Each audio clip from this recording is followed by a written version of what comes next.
Camille and Elizabeth, welcome to the Workplay Podcast. Thanks for having us. We're Yeah, excited. thanks for having us. You guys are amazing at all things book launching. So we're really going to dive deep into how to create a visual marketing strategy while you're launching a book. And this is going to be great for anyone who's thinking about launching a book, who's currently, in a book launch, all the things. I want to know a little bit about you guys, your business, how you guys came together. So Camille, if you could go first and just explain how this all started, who you are in the company, and what you guys do. Of course, I'd be happy to. So I'm going to give you kind of a quick rundown of how I got to where I am. I studied business and I studied marketing specifically at the University of Miami. I know you're in Miami most of the time, Lyric. So I love that city. I did get my bachelor's in business and marketing. And so I always had a marketing background. That's what I was in for many, many years. And then when I joined the online space, I was kind of just trying to figure out what it is that I wanted to do. I eventually got into book coaching. I got my master's in creative writing. I've always had a passion for books. And so I eventually started helping authors write books. But because I had a history in marketing and a background in marketing, and I knew how to help them build their platforms, which is actually something that they struggle with oftentimes, I started really evolving into helping authors launch their books, helping them build their brands, helping them build their author platform so that they can successfully sell their books to an audience. And so that's what led me to create Way. Before Way was founded in 2023, that was early last year, I was running Campins-Adams coaching. I was really just doing book coaching for the most part and some freelance writing. Elizabeth and I met right before COVID. I was pregnant with my third child and we hit it off. And she's just such an incredible, brilliant, creative mind. And we've just been such good friends for so long that when things started really taking off with Way, I knew that she needed to be a part of it. And so she's the chief creative officer for Way. She really is in charge of like all of the visuals and what you actually see and helping our authors create the right brand for their particular business and their book. And so I'll have her kind of give you her background, but she's just fantastic. Yeah, well, I think that we are a good team because we have a lot of overlap, but then we also have kind of our unique areas. As Camille said, I tend to do a little bit more of the visual side of things. I do have a background in fine art. And I studied photography actually. So I definitely have some hot sports opinions about people's brand images. And I just think the average person does not realize how big a difference the images make. Like you can have a great sort of template and it looks so good when you buy it because they have killer images in, and then you download it and you're like, what happened? I mean, the images are a huge part. My first job was actually in a publishing department at a fine art museum. So I published books, like kind of coffee table books. So this is an interesting evolution that I started there and now I'm here. And these are very different kinds of books, but I love that I'm still marrying the creative and the books and all of the things together. I love when anyone comes from a different, almost category, at least similar categories, but different, and then brings that element into a different and new industries. There's so many dynamics that make this a really great service and partnership that you guys have. I'm interested to know, how do you guys work with each other? What is it like being a client of yours when there's both of you? I'll say that because our first two clients for Way Media and Marketing, Elizabeth had a kind of a smaller role than as they evolved. And so when Way started, we usually start with authors in a very kind of preliminary structure and phase where we get the basics in line. And I was working with someone else when I first started Way. She was going to be a partner of mine, but it didn't really work out. She decided that she wanted to do something a little bit different. This wasn't really her passion. And so she was helping do the branding for the client. And then I was helping create their book launch strategy. And so we almost have this big project. We build funnels for them. We kind of like divide and conquer. And when Elizabeth came in, she helped our most recent client, Randy, with his brand. It had already been started by Shauna, but she stepped in. She really took the brand to the next level. And then now we're working on a big package with him. We have a team of 3 to 4 people, and we kind of just divide because they're very big projects. So I tend to be customer facing, client facing, and really almost managing the project from the big view, the big picture. And then we have different people that are more in the weeds doing specific execution. Yeah, I think it depends a lot on which package a person signs up for. Certain packages are heavier on, like, obviously, book coaching is a very different package from book launching. So, depending on what the client really needs us to focus on, will dictate who on the team is their primary point person. When we're doing a brand new brand for someone, I tend to take the lead on getting that up and running and managing the overall vision, but also a lot of the smaller details around the messaging of each little post and keeping everything tight. But it just really depends a lot on who you work with, depends a lot on kind of what you need. You mentioned coaching versus launching. Like, why would someone need coaching versus why would someone need like a full blown, it sounds like done for you book launch? So if somebody comes into our world and they want help writing their book, it's a package that I've always done on my own. But because Elizabeth is so great with grammar and editing, what I've done more recently is bring her in as a second editor. So I work with the author to help them plan out their book, figure out the structure, and actually get the writing done. And then she comes in and helps edit it and give feedback. Now, in terms of launching, what we do a lot with authors right now is we help create their book launch strategy. So we meet with them in a VIP day experience. We help really understand what are their goals and objectives for the book and for the actual sales of the book. And then we put together a customized book launch plan that they can follow with all of the step-by-step pieces and tasks so they know exactly what to do and when to do it. Specifically, this would be great, like, you need to take photos for this launch. You need to start thinking about the social media posts for this and creating the content. Like, all of those step-by-step pieces are outlined.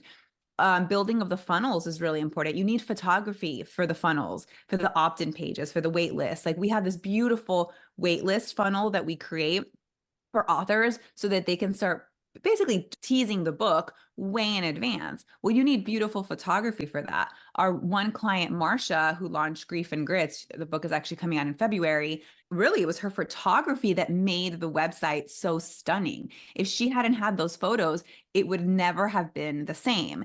And what we're coming up against with Randy is that he actually needs better photography because his website is just not at the same level that we got Marcia's to because the photography just isn't there. So one of the big things we want to do with him is encourage him to take more photos.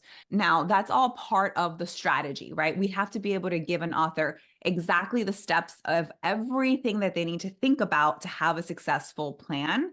And then there are other things that we'll do for them. But once they have that strategy, we can do a couple things. We can coach them through it, right? Give them just Voxer support and coaching, or we can do portions of the execution for them, or we can just do the full execution of the launch for them. For someone who wants the full, what type of person is that? Is that someone that's uber successful, has a big audience? Because it just feels like, okay, to launch a book, we've got to be at this level of business and blah, blah, blah. Like, when is a good time to launch a book? Well, it's really interesting because you can actually launch a book and use that as a catapult to start a business. That's actually what we're doing for Randy right now. So we're building out his platform. We're creating his YouTube channel and his podcast. That's a lot of what Elizabeth is handling right now. There's a whole lot of editing that she's doing, helping him and coaching him through creating the content for social media, the reels, all of that. And so he's really starting from the ground level and he's in the middle of finishing the book. That book is going to be what propels his business forward. So you could literally have zero business. You can write a book.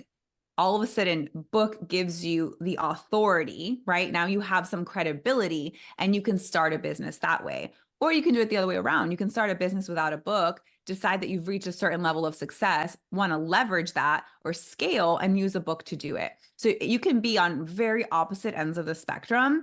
So it's really identifying, do you have the resources to take it off your plate so that you can invest your time elsewhere? Or do you want to try to do it yourself, which a lot of people do. Once they know what it is they have to do, they can do it, or they can hire a VA, which is another very feasible thing, right? You can hire a $15 $20 VA to help with some of this execution. If you have an established company, you probably already have people on the team that can take the strategy that we give them and execute it. And just to clarify a little, this isn't our client who's starting a business. He's really pivoting. Like he had multiple successful businesses, which is how he has the capital to invest, because you would have to have some considerable capital to start with the book. I think it's more common that you would have a business and you're wanting to reach that next level of authority in your space, or you're trying to launch like new low ticket offer funnels or things like that, and you want a new offering in your offering suite. Because I've seen free books and I've also seen paid books. How does it work in a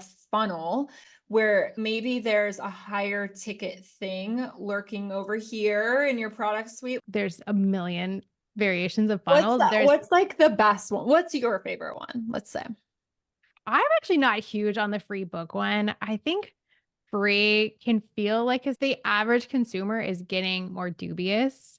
So I don't love that one. I think a lot of times it works as nurture.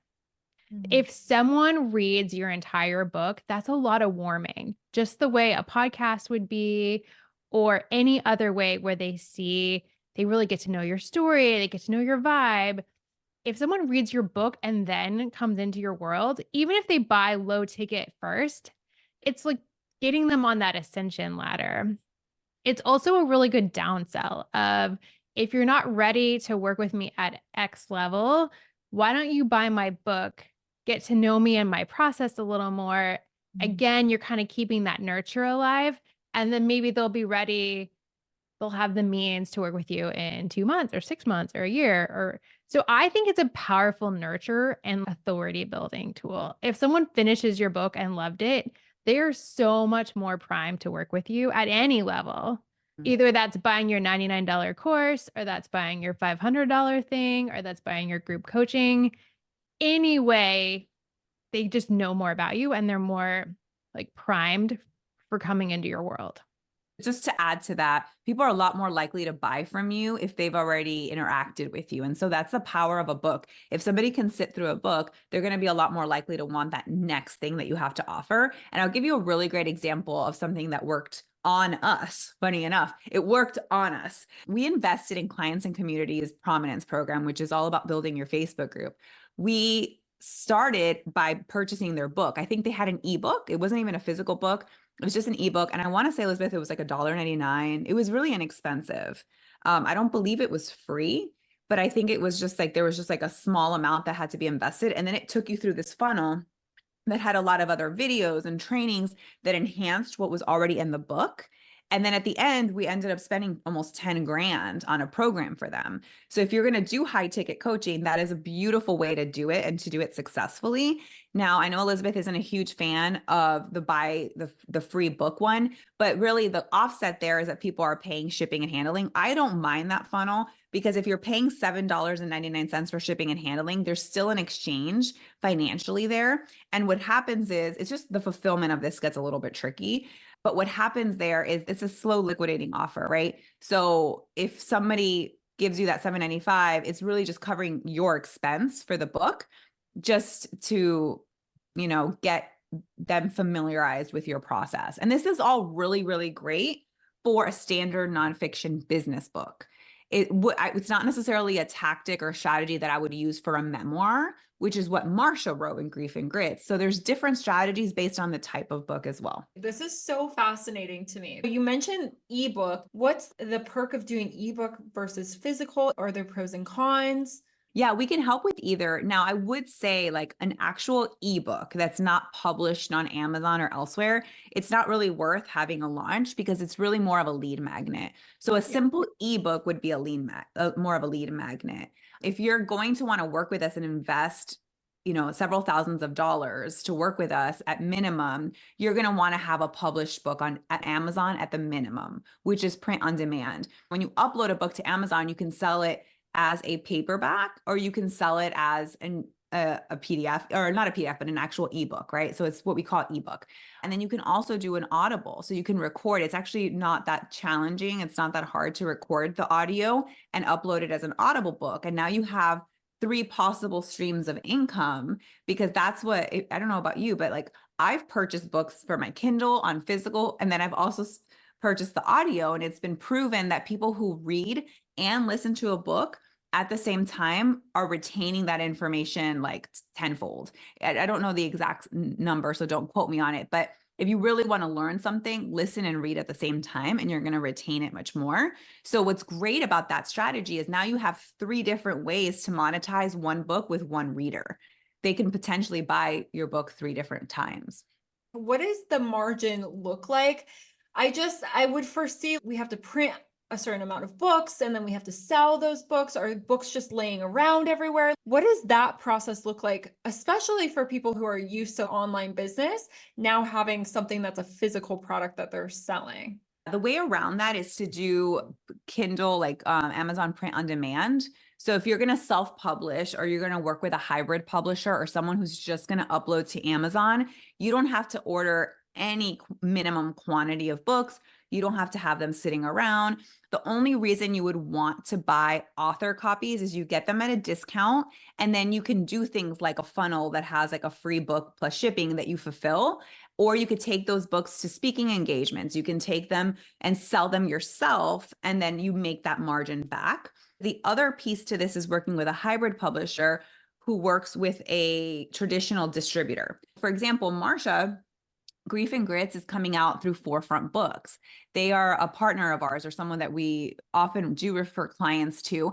They get distribution through Simon and Schuster, and they print beautiful hard covers. So they're not paperback, they're not print on demand. So you do have to do a minimum print run, and then those books will sit in a warehouse. Simon and Schuster will store them for you for pennies. Like, it doesn't cost a lot to store them. But the downside to that is you can't just easily do another print run. You have to do like a minimum print run to get a decent amount of discounted on each book. And those books do sell for a lot more money because they're hardcover. So Marsha's book is selling for like $25. Whereas if you do an Amazon paperback book, you might be able to list it for $16, $17, maybe even less in some cases.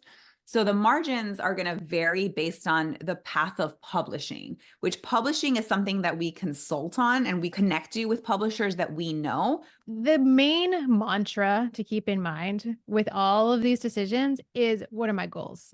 Because different goals have different paths to a successful and like happy completion. I've done coffee table books for like major art museums, and we printed in China. We had a 5,000 print run minimum. We had someone on press doing color correction of every single image. But I mean, those books were beautiful. Amazon color printing is fairly horrendous. I don't recommend. So it bleeds through on the pages, and so it's just a different, if you just have black text on a white background and you don't feel like you want like the dust jacket and like some of these things that are more complicated and a little higher end, then print on demand is a great option because there's zero upfront cost. You can upload a print on demand book to Amazon for free, and then you can sell that for $10 and still make money on it. It depends on which marketplaces too, like different English speaking marketplaces pay different amounts. There's Australia, there's Canada, there's the UK, and there's the US. The US is the most competitive marketplace. You can even have a book that trends really well in Australia, but doesn't trend in the US because Australia is just like a lot less competitive. There's a lot of nuance to it, but the real answer is, what are you trying to do with the book and what do you value? If you are a fine art photographer, you cannot do print on demand. If you really need that high image quality, you're going to have to do a print run and you're going to have to use a better printer. So you got to be ready for that upfront investment and storage cost. But if you're doing a business book that's more about a philosophy or a training or a coaching or whatever, that kind of thing, a memoir, then print on demand is probably a great option for you. The good thing too that to keep in mind is when people think, why in the world would I mess with fulfillment? If you sell the book yourself, you're getting that customer data. So you're building your email list for remarketing. If people buy your book through Amazon, you can have strategies like on the back page, you say, go to xyz.com to download a free companion guide or whatever. and try to pick up emails that way. But only a certain percentage of people are going to do that. You could argue that if they don't do that, they probably wouldn't buy from you again. But you never know, right? Like if you had more nurture, you had them on an email list. But again, it goes to that, like, do you have an offer that you're trying to upsell them? Well, then you need their email list somehow. If you don't, if it's a memoir and you're not really building a business off of it, probably Amazon KDP is like, no muss, no fuss, just let them handle it. So it's just really about clarity of goals. The way around also collecting emails, because that is always going to be the goal for your clients, right? Like if they have a business, they're going to want to collect emails. People can still collect emails in a different roundabout way on Amazon by including it inside of the book, having worksheets, downloads, right? Resources that you continue to send people back to download. So that would be how we would try to capture those emails. But to Elizabeth's point, you have to start with the goal in mind. If you don't know what your goal is, then you don't really know what the right path is for you. This is so interesting because I had this preconceived notion that all of this would be hard, but it sounds like there's so many things in place. There's so much structure around publishing a book that it doesn't have to be hard, which kind of leads me into my next question. I'm very curious on what a launch of a book looks like. What does it all entail? I'll kind of run you through what we've done with Marsha, because it's really our big done for you client that we kicked off with for Way. And so what we did is we actually started a year out. And I know that sounds scary, but she didn't have a brand. She didn't have an author website. She didn't have a waitlist funnel. So we started by creating her author platform. We did her whole CRM so that we would be able to capture her emails, set up her welcome sequence, all the things. And we built this beautiful author website, and we built a beautiful waitlist funnel. And so essentially this would give her the opportunity to talk about the book well before we were actually going to start pre-launching it, and start sending people to her opt-in to join the quote unquote insiders club, which was the wait list to be able to be in the know of what was going to be going on with the book launch and hear about all of what was going on. So that was the first part of this. And from that point on, a month out, we needed really solid photography for her. And she has a lot of photography done all the time. She has 15 grandkids. She has like photographers that follow her around all the time. So we didn't have a problem with her. So we were able to create these beautiful websites, beautiful opt-ins. And then at that point, we created her strategy. We sat with her. We figured out, what does she actually want to do? Does she want to do TV? Does she want to do radio? Does she want to go on podcasting tours? What is the visibility that she wants to get from this book? And how many book sales is she hoping to actually get? Now, we can't guarantee book sales. That's like a big, like, there's no way to actually guarantee how your book is going to sell, but we try to create the strategy based on how many sales you're hoping to achieve and what outcome you're after. And so we created all of that up front. And then the other thing we did is we created a mini book proposal. Now, this is the thing. I don't know if your listeners are aware of what a book proposal is, or if what you know what a book proposal is, Lyric. I do not know. Please explain it to like a third grader. So I'll tell you all about book proposals. So book proposals are not something that self-published authors typically do. Typically, you create a book proposal when you want to go the traditional publishing route. If you really want to get a deal with Random House, right? The big name publishers, you're going to have to find an agent. And in order to find an agent that's going to then pitch you to these publishers, you need to have a business plan. It's like a business plan for your book. And there's a very specific structure that goes into a book proposal. Once you outline the book proposal and you do all the market research, you start pitching agents and asking agents, hey, are you interested in my book idea? Look at this fancy book idea I have. Like almost like you trying to find funding for your business when you create a business plan. Similar idea. You get an agent to buy into what it is that you're writing, and then they start pitching you to publishers for traditional publishing. Now, this is something that a lot of self-publishers don't do, or self-published authors don't do, but there's a lot of value in the book proposal, because the book proposal is essentially your market research. It helps you understand how you stand out in the competitive landscape, where your book is going to stand or like actually be placed on the shelf. What's the genre? You need to understand who your readers are, your audience. There's a lot of really valuable information that goes into the book proposal, a lot of research. And so that's one of the things that we actually do when we're working on the strategy, because if you don't know your audience and you don't know the market, you really don't know the most effective ways to sell the book. So that's what we do with our mini book proposal and our standout messaging master plan, which is, and Elizabeth is phenomenal with messaging, so she can also help with this. But really what we do is we start creating hooks, headlines, different ideas for how you can capture people's attention around what it is that you're writing. So you need to have your messaging on lock. The messaging is also going to dictate the sales pages, the opt-in pages, the author page. Like, how are you going to actually get people, entice people to opt in to this waitlist? And then you need to do the emails. So like the copywriting is a really big piece of this. So that's everything we did with Marsha before she even hired her publisher and before she started launching the book. So that's like phase one. If you don't have those things in place, that's where everybody needs to start. Start by understanding the market, doing the market research, understanding the messaging around your book, and creating an actual bespoke strategy, which a lot of these strategies are very similar. There's a lot that we're going to have it as an overlap, and I can go deeper into the actual launch strategy if you want me to after this. There's just some of those basic things you really have to have in place to be able to then confidently go out to market and sell your book and talk to a publisher and tell them, hey, I want you to publish my book and I have this marketing plan in place. Like, it makes you look so much more professional when you have all that outlined. It sounds like what everyone should be doing in their business anyway, but people don't. They like skip that step. In order to launch a book, it's almost like it's going to make your business better just from the process, just from getting all of that out of you and thinking methodically about it. For all of my workplay members who are listening right now, they're in the method, they're creating quarterly visuals. Let's say that they want to launch a book and they have their quarterly shoot coming up. What type of visuals should they be creating for a successful launch? Where are they in the process? Do they already have the book written? Is it published or getting ready to be published? Yeah, let's do two. Let's do both. Let's do one. I'm going to assume that a lot of people listening don't have the book yet. They haven't written it yet, but they're in the process. They're creating visuals. Let's just say that they're doing the first steps of writing the book. How can they grow this audience or start to entice people with their visual marketing?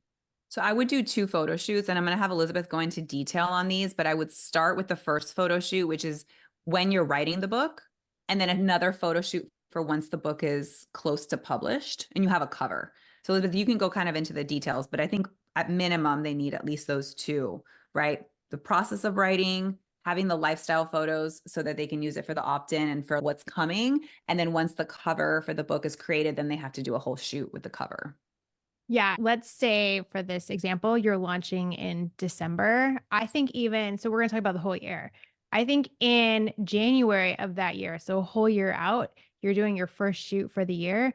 Think of it as just being maybe like 10 or 15% of your shots, but get creative. Do shots of you with a journal, like you're writing or at your computer typing, or depending on what suits your brand, you could have you in a bookstore or you with a typewriter or whatever, and be thinking about, I could create social content with something exciting's in the works. Can't wait to see my book on these shelves. Think of it as not being overly literal. It doesn't have to be you literally typing, but it's like, how are you conveying the sort of essence or zeitgeist of I'm becoming an author, right? So those are some teaser ideas.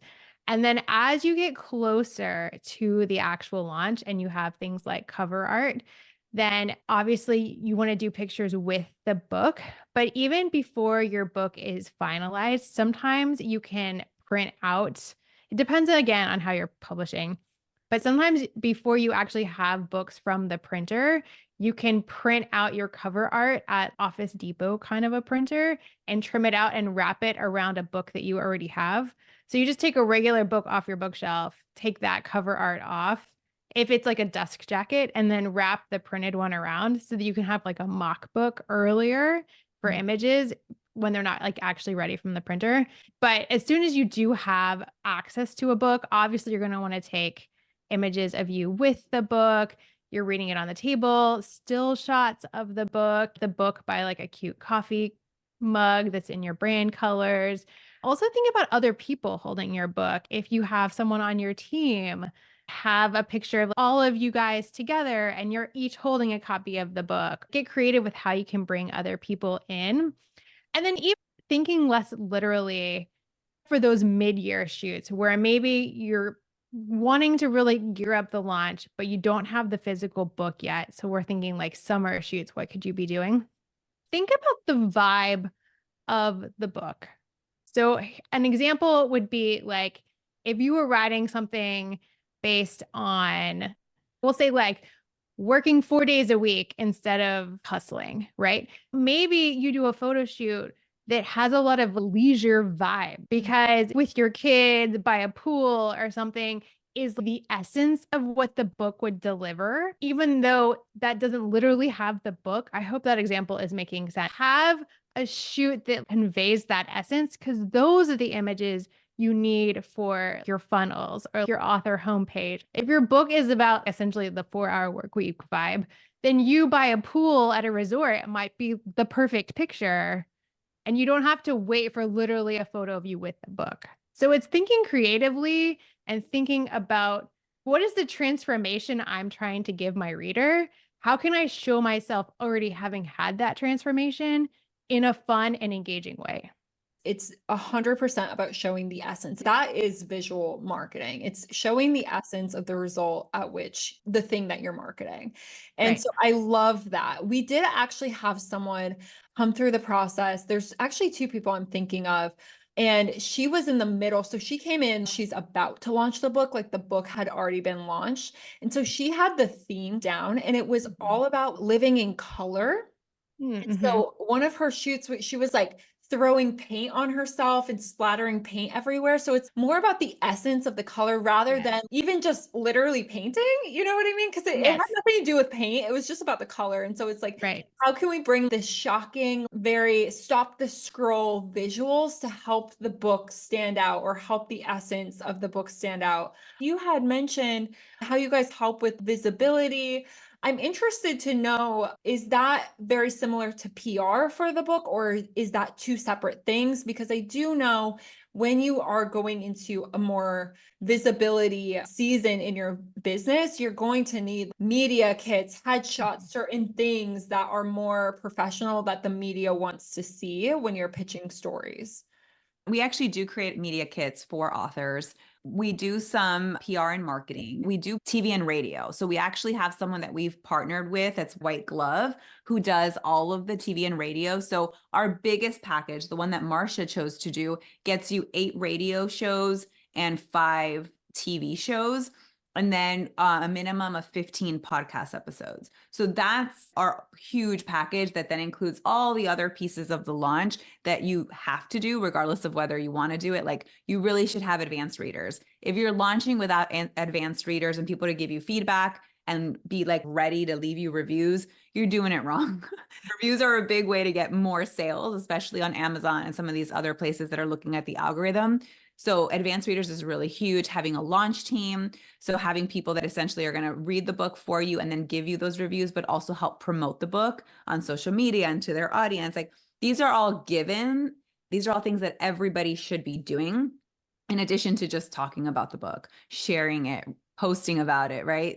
And this is why it's so important to have so many visuals, because if you're launching the book over a 6-month period, right? You do like a 3-month pre-sale if you can help it. You want to be pre-selling for at least 3 months. If you can start kind of teasing the book earlier, I would say start teasing the book maybe 6 months out, maybe even while you're still in the writing process. But think about how many images, if you're doing 2 posts a week over 3 months, just for pre-orders, how many images do you need to have? I haven't even done the math. 3 times 4 is 12. 12 times 2 is 24. So you need, did I do that right? I have no clue. Math is I don't not. know. I'm really bad at math. My kids are better at math than me, FYI. But I think I might have done it. So maybe 36. So let's just say you need 25 to 40 images just for the pre-order phase of the book. And that's going to be, people are going to be a lot more drawn to having photos of you, lifestyle photos of you, or photos of stacks of your book. I actually have seen really cute pictures of authors with like books stacked all around them. Their book, like it's super fun. Or even like bringing in teammates and other people that you're like hanging out with and like passing the book, or you could do a signing. Like there's so many fun things that you can do with this and really just enjoy it and live it up, because you don't launch a book every day, right? So really have fun with it while you can, but you're going to need a solid bank of at least 100 photos to be able to get you through a 6-month teaser and pre-launch and then post-launch. Because I think one thing a lot of people are forgetting is that you don't just launch the book once and forget about it. You want to keep relaunching your book. And one of the things we can help with, that we do help with, is quarterly launches. So it's just like a program. If you have a program and you want to sell your program, you're going to want to launch your program initially, and then you're going to want to do relaunches and continue to relaunch your program. You don't just launch it once and never launch it again. You want to continue to leverage what you've already done and continue to leverage all that content you've created and continue to sell it. So relaunching it, you're going to need photos. So it's just so important to really have I would say at least 2 photo shoots dedicated to your launch. Well, it's interesting because when you're launching quarterly, and I think that's an amazing idea. Everyone should be launching or like making pushes, I like to say, quarterly for evergreen things that they have. I would consider a book to be almost like an evergreen product. You're constantly selling it, but you have to think of new perspectives, new ways to create hype around it. And I feel like a really awesome synergy here is the fact that if you're pushing, your book sales quarterly, you could have different visuals for each of those pushes. So it feels like a new thing, even though you're not launching a new product. It feels like a new perspective of the product, which might capture different people that it resonates to, rather than maybe the initial launch didn't 100% capture them. We It's haven't like, even talked about, yeah, I was gonna say seasonal. If it's a parenting book, you could be like the perfect Mother's Day gift, or so there's a lot of different things you could do around seasonal holidays that make sense for lots of different types of books. so funny that you thought that, because we were both thinking about the whole seasonal thing, and it's so true. For Marsha, we're going to be doing a Mother's Day push. Now, her book is all about her mom, so it makes a lot of sense. But even there's a lot of books out there that could be a great Mother's Day present. So having a shoot where it's more themed around Mother's Day, or a shoot for Christmas or Hanukkah or the holidays, there's just so many, and even like the summer vibes, like do a launch in the summer. Right. There's just so In many. a pool bag, it's like sticking out, or like a vacation or something. That's why I just feel that if you're already doing quarterly visuals, then this type of strategy for your revenue, for your business, is just so in line with what you're already doing. And then vice versa, if you're launching a book, then the visual marketing strategy is so aligned with what you're already doing to create revenue. I know that we talked a lot about why it's important, but I just want to ask you explicitly, why do you think it is important to do this 4 times a year when you're implementing a book launch strategy? I think it's a lot about freshness, because a fresh feed keeps people engaged. Think about the people that you follow. You want something new from them. You want something different. You want something that feels appropriate for the season. We're recording this in the start of a new year basic time frame. I don't want to see a Christmas image on your feed. I'm done with that emotionally. I've got 11 months till I need to be thinking about Christmas. Well, maybe 9, but whatever. I've got a while till Christmas. So, right, I want to feel fresh for spring. I want to look ahead. And your followers feel that way too. They want current. Also, you change.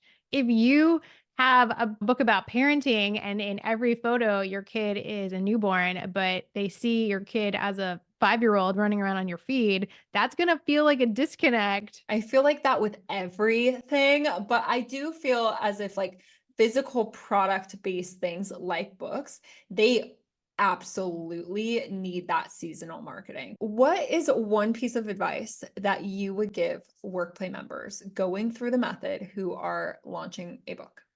I really think it's important that you enjoy the process and you have fun with it. Honestly, photography, if you're already in the membership, clearly you are okay with photography, or maybe there's a block and that's something that you guys help them work through, but really have fun with the process and think about, like Elizabeth, just like you mentioned, freshness. That's actually what I was going to say about why you would want to do shoots every quarter is you do want to keep things fresh. And I know I probably need to work with you guys, Lyric, Elizabeth, and I have been talking about it because I have all this stuff I want to post and I'm like, dang, what photo am I supposed to use? Because the photos that I've taken from the past, I've already used all of them. And there's nothing worse than saying, well, let me pull a photo from 2 years ago. Like that's just not relevant anymore. So even who I am today might be different than the person that I was 4 months ago or 3 months ago. So how do you show up every time you take a photo shoot where you're new and re-energized and you're that new person that you're continually evolving into? Because I believe strongly that if we're not growing, we're dying. So we should always be growing. We should always be evolving. And so the person that I am today isn't the same person that took photos 4 months ago, 6 months ago, 8 months ago. And so I think it's important that anybody who's launching a book, really enjoy the process, have fun with it.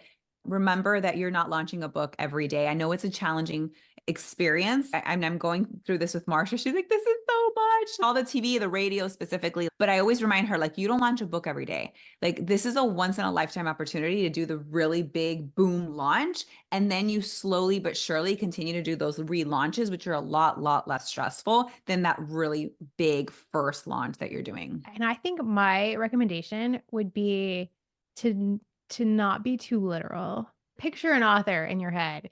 If you picture like a dude in Barnes and Noble in a bad suit jacket, like that doesn't have to be your launch. I think books can have this essence of they're complicated or they're stuffy or they're really like serious or whatever, but that doesn't have to be. If your brand is colorful and feminine or it's like super sleek and neutral and luxe, like your book marketing can and should be that too.